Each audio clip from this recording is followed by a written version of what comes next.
Assalamualaikum warahmatullahi wabarakatuh. Bersama Pak Januar, kita akan membahas seputar matematika dan kimia.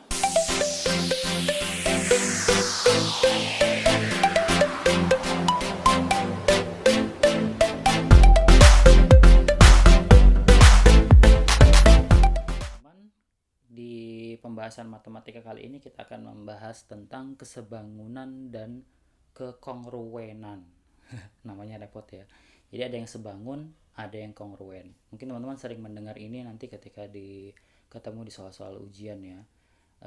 Apa yang dinamakan dengan sebangun, apa yang dinamakan dengan kongruen. Jadi kita bahas satu persatu ya. Sekarang mulai dari kesebangunan terlebih dahulu. Kesebangunan. Bagaimana suatu bangun datar bisa dibilang sebangun ya. Jadi teman-teman, Pak Januar contohkan langsung dari bentuknya ya. Kita ibaratkan ada ini. Sebentar. Pak Januar perbesar. Kemudian duplikat. Ya. Kita anggap ada dua bangunan seperti ini ya. Ada dua bangun datar seperti ini. Yang pertama merupakan persegi dengan sisinya sepanjang 2 cm. Jadi ini 2 cm semua ya, sama. Kemudian yang ini 4 cm. 4 cm. Sama nih semua 4 cm. Ya, sama 4 cm ya. Nah, bangun datar di sini dikatakan sebangun. Kita coba kasih nama dulu deh ya, supaya lebih mudah. Yang ini namanya bangun datar persegi A, B, C, D. Yang ini KL, MN misalnya ya. KLMN. Ya. Jadi ABCD, persegi ABCD itu adalah sebangun dengan persegi KLMN. Dikatakan sebangun jika. Nah, sekarang dikatakan sebangun jika pertama syaratnya adalah sudut-sudutnya semuanya sama. Jadi perbandingan sudut yang kiri dengan kanan semuanya sama. Misalnya yang ini karena dia persegi, semua sudutnya adalah sudut siku-siku ya, teman-teman. Dan ini 90 derajat, ini 90 derajat, ini juga 90 derajat, ini juga sama 90 derajat. Seperti itu. Nah, kalau yang di sini syaratnya dia kalau mau sebangun ini juga sama, harus sama-sama 90 derajat. 90 derajat, 90 derajat, 90 derajat, 90 derajat. Nah, kemudian perbandingan antara panjang sisi-sisinya itu sama. Contohnya ya, sisi AB kita perbandingkan dengan sisi KL ya. Berarti ini sisi AB, ini sisi KL. Berarti 2 cm berbanding dengan 4 cm. Kalau dikecilkan perbandingannya 1:2, disederhanakan ya. Nah, AB dibandingkan dengan KL. Sekarang BC yang ini ya. Yang ini maaf sebentar.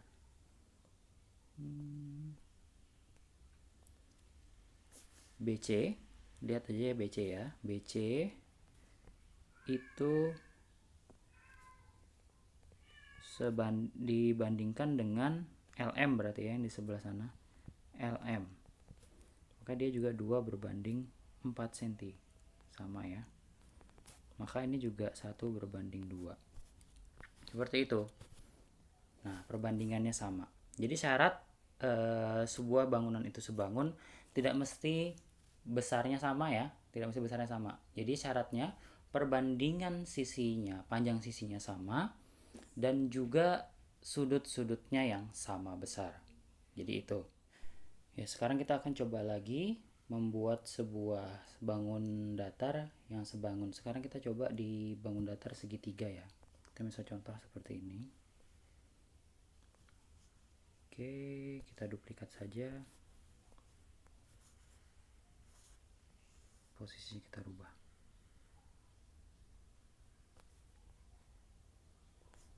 mungkin kasih lebih kecil lagi ya. Ya, seperti itu misalnya. Sip. Nah, sekarang teman-teman menemukan dua segitiga, arahnya berbeda, tapi ada keterangan pada segitiga kedua segitiga ini, keterangan sudutnya. Yang pertama misalnya ya, yang ini adalah sudut siku-sikunya.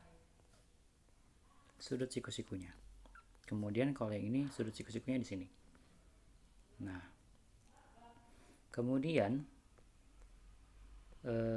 sisi pendek yang berada di segitiga siku-siku itu lebarnya 3 cm. Sisi yang panjang yang berada di dekat siku-siku itu 4 cm. Kemudian sisi yang berada di hadapan segitiga siku-siku, berarti sisi yang ini ya, ini 5 cm. Kemudian yang di sebelah sana, sisi yang berhadapan adalah 10 cm. Sisi pendek yang berada di dekat siku-siku adalah 6 cm. Lalu sisi panjang yang berada di sisi siku-siku itu adalah berapa ini ya? 8 cm. Oke. Nah, teman-teman, sekarang kita kasih nama dulu ya, mungkin supaya lebih mudah. Kasih nama segitiganya. Ini A, B, C. Ini segitiga F, G, H. Nah, jadi segitiga ini bisa dipastikan adalah sebangun. Kenapa sebangun? Pertama, dia memiliki sudut yang sama ya. Sudut yang sama. Ada memiliki sudut siku-siku. Nah, kemudian apakah sudut-sudut sisanya ini sama? Teman-teman sebenarnya tidak perlu mencari tahu sampai sejauh itu, cukup hanya membandingkan sisi-sisi yang sesuai. Contoh, sisi yang pendek yang di dekat dengan siku-siku. Kalau dibangun yang pertama itu namanya sisi AB. Kalau dibangun yang kedua itu namanya sisi FG ya. FG. Oke. Sisi AB panjangnya 6, sisi FG panjangnya 3. Berarti perbandingannya 2:1. Oke, sekarang sisi di samping siku-siku tapi sisi yang panjang. Kalau dibangun yang besar itu AC, tapi kalau dibangun yang kecil itu FH. Kita coba ya. AC 8, FH 4. Maka dia 2:1 juga kan kalau dikecilkan. 8 kita bagi dengan 4 itu 2, 4 dibagi 4 1.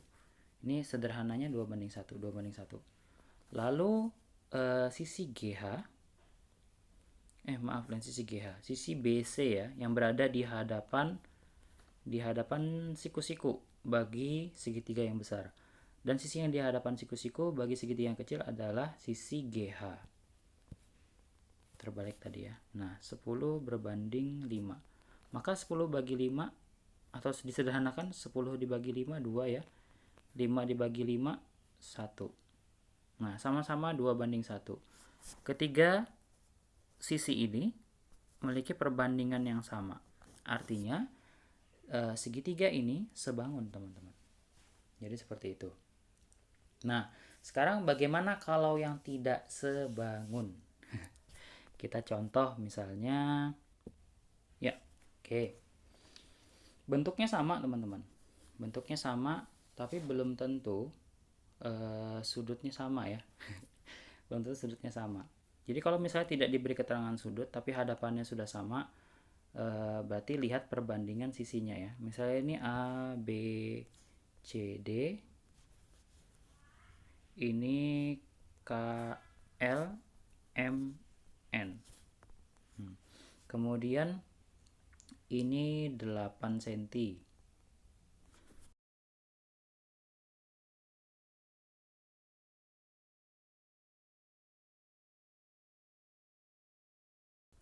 Sekarang sisi yang berkesesuaian ya. Berarti sisi AB kita bandingkan dengan sisi KL ya. AB kita bandingkan dengan KL.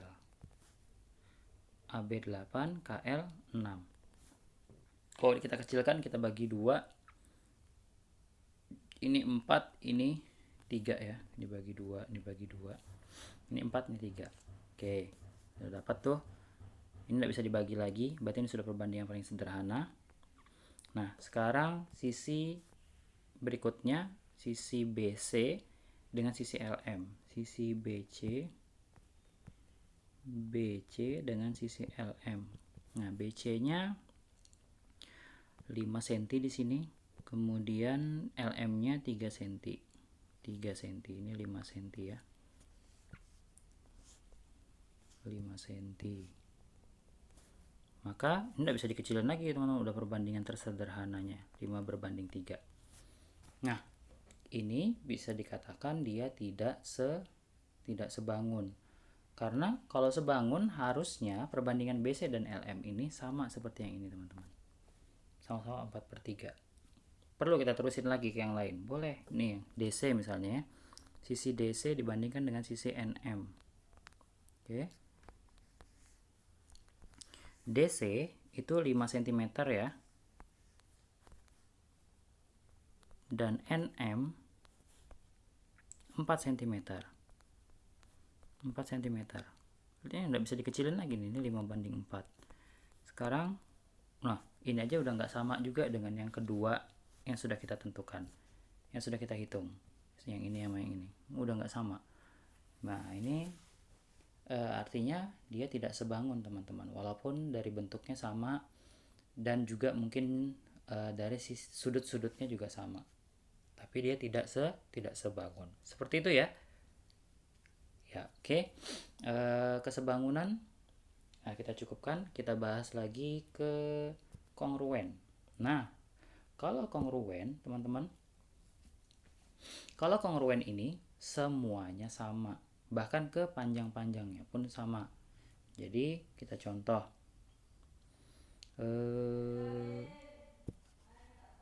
segitiga aja ya. Segitiga, maaf ini kita berubah dulu, kita duplikat lagi ya. Ini bisa di rotate ya, kita rotate aja 45 derajat. Nah, bisa begitu. Nah, dari hadapannya berbeda ya, tapi ternyata kalau ini merupakan segitiga sama sisi 6 cm 6 cm 6 cm ya. Segitiga sama sisi berarti ini sudut-sudutnya juga 60 derajat. Ini juga sama 60 derajat, ini sama 60 derajat. Nah, kalau dia kongruen, teman-teman, kalau dia kongruen, ini juga 60 derajat, sudutnya pasti sama, 60 derajat, 60 derajat, dan sisinya juga pasti sama. Itulah yang dinamakan dengan kongruen. Berbeda dengan sebangun. Kalau sebangun, sisinya mungkin saja berbeda ya, tapi asalkan sudutnya sama. Tapi syaratnya sisinya berbeda, tapi memiliki perbandingan yang sama. Ya, jadi sisi-sisi yang hadapannya sesuai itu memiliki letak sudutnya sama, itu sama besar ya. Jadi seperti itu. Oke, paham ya? Yang ini namanya kongruen. Jadi bangun datar apapun yang teman-teman temukan sisi-sisinya sama, kemudian sudutnya pula sama, seginya sama, maka dia bisa dikatakan bangun datar yang kongruen. Bangun datar kongruen ini kalau kita lapiskan satu sama lain, maka dia akan saling menutupi. Contoh, ya sama seperti kita menduplikat sesuatu ya. Kalau di komputer, ini misalnya Pak Januar duplikat, Pak Januar ubah warna, kita ganti warna merah. Oke, nah ketika dia disejajarkan, ketika dia ditindiskan, dia menindis satu sama lain dan saling menutupi. Nah, itu dinamakan dengan kongruen. Besarnya sama ya, besarnya sama, sisinya panjangnya sama, sudut-sudutnya sama, itu yang dinamakan dengan kongruen. Walaupun nanti pada kenyataannya hadapannya berbeda teman-teman, hadapannya berbeda ya. Misalnya yang ini berhadapannya seperti yang ini berhadapannya begini misalnya. Nah, yang ini begini. Misalnya ini begini. Jadi teman-teman mengidentifikasinya dari sudutnya dan juga dari panjang sisinya. Asal dia sama, maka dia dikatakan kongruen.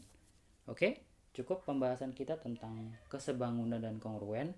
Dan nanti kita akan bahas lagi soal yang berkaitan tentang kesebangunan dan kongruen ini. Dan bagaimana cara memecahkan permasalahan itu. Ini teori dasarnya dulu ya, antara kesebangunan dan kongruen supaya teman-teman paham. Oke, Pak Jano cukupkan. Terima kasih. Assalamualaikum warahmatullahi wabarakatuh.